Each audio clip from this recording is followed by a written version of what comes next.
Hello calculus students and general seekers of truth. Welcome to the video on the volume of a solid produced by cross sections. Okay, so let me just get into this picture and play around with it so I can show you what I mean.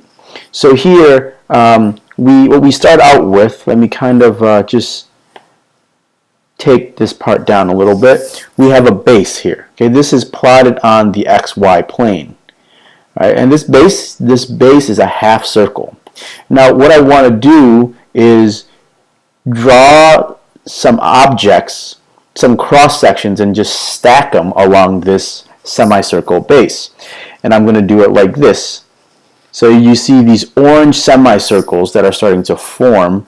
So you see this solid that's taking shape. This is a collection of infinitely many semicircles that is on top of a semicircle base. And you can see that if I look at this from a top-down view, it is in fact a semicircle, but the three-dimensional object that I've drawn, well, it's a solid. Okay? And what we want to do is find the volume of something like this. Okay? Now, one important question is, well, how do we know how big to make these orange semicircles? Well, if you look at this picture, it'll hopefully help you a little bit more when we deal with just kind of the wiring of this. You see that each of those orange semicircles is a slightly different size, and their size is determined by their diameters, which is from one side of the gray base to the other side of the gray base. Okay, so this object is fully well defined. We can calculate any part of this object that we want, any volume or even surface area of this object that we want. Now, we are by no means limited to using semicircles. We could also use squares, isosceles triangles, and equilateral triangles. Let me show you.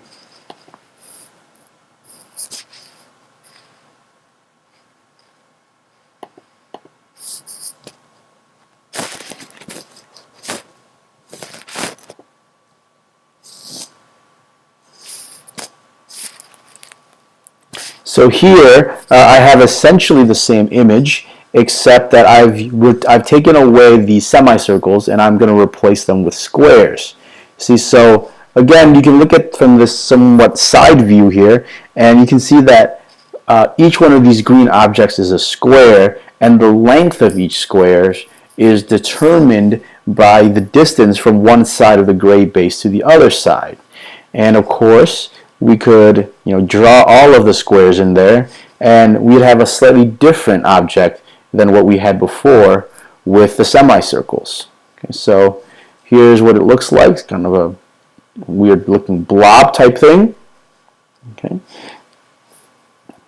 But you can see here that this is truly a three-dimensional object, and it is a very well defined three-dimensional object. Okay. Let me show you one more thing. I think I can put in maybe like a equilateral or an isosceles right triangle, perhaps. All right, so here we have one more example. This time it is an isosceles right triangle, so a 45, 45, 90 right triangle. That is what we're using to make the cross sections.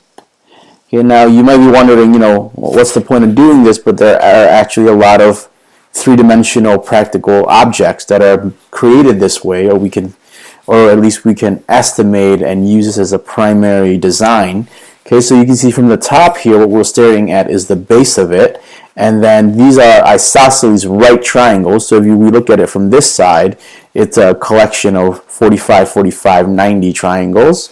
And as we rotate it around, we can see what it roughly looks like. And then, of course, let's just put it all back into 3D. And what we're going to be doing with this is trying to figure out, well, what is the volume of this object? Okay. And then we will extrapolate, and we will deal with problems where there are no such, where their cross section is something else. Maybe the cross section is something somewhat weird. Okay, but But the basics that we're going to begin with are semicircle cross sections, square cross sections, equilateral triangle cross sections, and right isosceles triangle cross sections. So we'll end this here, and then I'll start another video where we actually get into the problems and solving some of these. Thank you for watching. Have